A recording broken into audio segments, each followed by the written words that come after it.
Salut à tous, j'espère que vous allez bien. On se retrouve pour la review de SmackDown du 2 décembre 2022. Le show commence directement avec un match entre Sheamus et Sami Zayn, un match que j'ai bien aimé. Il n'était pas non plus sensationnel, mais c'était un bon match. Victoire de Sami Zayn grâce à l'intervention de la Bloodline qui aide Sami Zayn. D'ailleurs, c'est pas méga alarmant, mais j'ai quand même remarqué que le comportement de Sosikoa change un petit peu depuis déjà quelques semaines, et je pense que vous aussi, vous l'avez remarqué. Enfin, c'est pas trop qu'il change parce qu'il n'y a pas eu un énorme changement dans son comportement. Mais on voit qu'il est un petit peu bizarre et qu'il a un comportement pas méga normal quand tu compares aux autres membres de la Bloodline. Du coup, je sais pas. En vrai, je me dis peut-être que ça pourrait laisser présager un petit peu une trahison de Sosikoa pour partir en feud avec Roman Reigns. Je sais pas, tenter sa chance puis revenir dans la Bloodline. Mais je me dis que s'ils auraient voulu faire ça, s'ils avaient voulu faire ça, ils l'auraient fait déjà depuis le début. Au lieu qu'à Clash of the Castle, ils viennent directement dans le clan de Roman Reigns, bah, ils auraient fait débuter ceux aussi quoi dans le main roster en attaquant Roman Reigns ou un truc dans le genre, pas en venant directement de la Bloodline. J'aurais préféré un truc comme ça personnellement, mais je trouve que c'est pas plus mal comme ça avec ceux aussi quoi qui est déjà dans la Bloodline. Et je pense que s'ils l'ont fait, c'est pour que ça dure et c'est pour pas qu'il y ait une trahison de Solo. Après, c'est la grosse faction de la WWE, donc pour moi c'est assez logique qu'il y a des histoires qui tournent autour de ça. Maintenant on a terminé l'histoire avec Jey Uso et Sami Zayn, donc je me dis que c'est peut-être intéressant de laisser présager une trahison de ce aussi quoi, comme ça on oublie un petit peu Sami Zayn et Sami Zayn pourra faire son heel turn lui au bon moment, comme ça on l'oublie un petit peu. C'est pas non plus très bête, mais du coup voilà. Ensuite, on retrouve Kofi Kingston en backstage. Il y a deux choses que j'aime pas par rapport à ce segment backstage, alors que ça reste juste un petit segment backstage. Mais premièrement, on a Kofi Kingston qui va annoncer sa participation au Royal Rumble. Bon, on le répète tous chaque année. C'est nul comme concept le fait d'annoncer sa participation. Si on dirait c'est les 30 premiers qui annoncent leur participation qui vont participer. C'est pas cohérent du tout. Et en plus, pour les fans, c'est pas agréable parce que normalement, tu regardes le Royal Rumble avec un peu de surprise. Tu te dis, mais c'est qui va rentrer après? C'est qui? Est-ce que lui va rentrer ou pas? Là, on t'annonce limite, d'habitude, chaque année, c'est comme ça. On t'annonce limite les 20 premiers noms. Il te reste à peine 10 places pour avoir des surprises. Et en plus, en général, ils font venir les surprises soit en dernier, du coup, on s'y attend, ou alors soit un petit peu avant. Et à la fin, bah, on se dit, bah, il reste plus que Dolph Ziggler à rentrer dans la ring, donc c'est Dolph Ziggler, hein, évidemment. Donc je trouve ça pas ouf et j'espère que ça va changer un petit peu, ou alors qu'il y ait que juste deux trois noms qui vont annoncer leur participation. Des noms comme Kofi Kingston, tu vois, des noms enfin j'allais dire pas intéressants, mais Kofi Kingston il reste quand même intéressant vu le Royal Rumble qu'il fait chaque année, sauf l'année dernière du coup. Mais des noms pas intéressants, si demain t'as Kevin Owens qui va dire je participe au Royal Rumble, pour moi c'est pas ouf. Enfin bref. Et ensuite, du coup, on va questionner Kofi Kingston par rapport à la Coupe du Monde. Et là, forcément, là aussi, c'est pas cohérent. Comme par hasard, il parle de la Coupe du Monde. Là, on a Ludwig Kaiser et Giovanni Vinci qui viennent couper Kofi Kingston. Tout ça, ça va nous mener à un match entre Kofi Kingston et l'un des membres de la Bloodline, j'allais dire, de Imperium, mais un peu plus tard dans la soirée. Du coup, voilà. Entre temps, on retrouve Bray Wyatt en backstage qui va encore une fois répéter que c'est pas lui qui a attaqué LA Knight les deux fois et que si ça avait été le cas, bah, il resterait plus rien de LA Knight. Ça reste intéressant ce qu'on voit avec Bray Wyatt, même très intéressant parce que là on est dans une chute concrète entre Bray Wyatt et LA Knight. Enfin, pour l'instant, on sait pas trop si Bray Wyatt il dit vrai ou pas. Moi, je pense il dit pas vrai. Mais ça reste quand même intriguant. On a envie de savoir pourquoi il dit ça, Bray Wyatt. Pourquoi il dit que c'est pas lui alors qu'on sait très bien que c'est lui. Donc ça reste intéressant, mais j'ai envie qu'on avance un peu plus. J'en avais déjà parlé et j'ai envie juste d'avancer, qu'on ait un peu plus de concret par rapport à cette histoire de Bray Wyatt. Du coup voilà. Ensuite, juste après ça, on a un match en simple entre Shayna Baszler et Emma. Deuxième match, je crois, de Emma depuis qu'elle a fait son retour, ou je sais plus trop. Je suis pas trop les matchs féminins de la division par équipe de SmackDown, ils sont pas méga intéressants en général. Mais du coup, on a un match entre Shayna Baszler entre Shayna Baszler et Emma qui va se terminer très rapidement avec une victoire de Shayna Baszler qui va emporter le match avec son Kirifuda Clutch. Du coup, victoire de Shayna Baszler juste après le match. Shayna Baszler, elle va continuer d'attaquer Emma, mais Emma va se faire sauver, on va dire, par Shotzi et Raquel Rodriguez.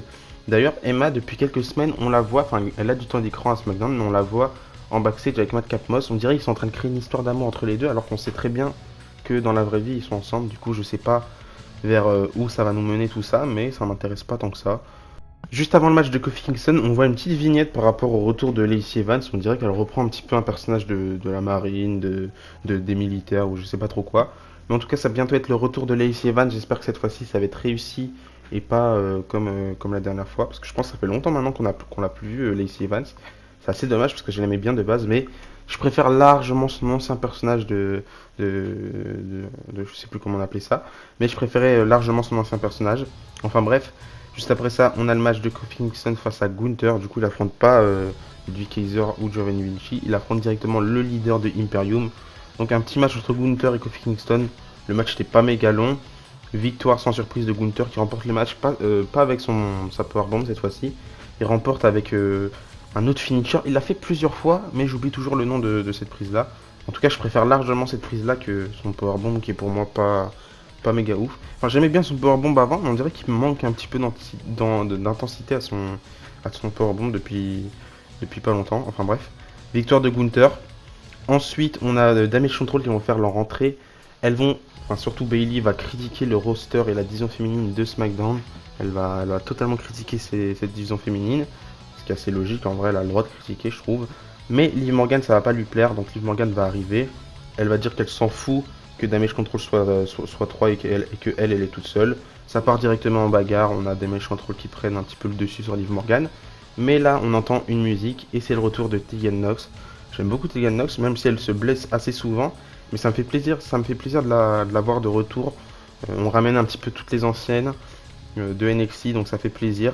Surtout qu'elle a eu un court passage dans le main roster qui était pas méga long, où elle était en équipe avec Shotzi, il me semble. Enfin bref, ça me fait plaisir de revoir Tegan Nox et en plus dans une petite rivalité avec Damage Control, donc pourquoi pas.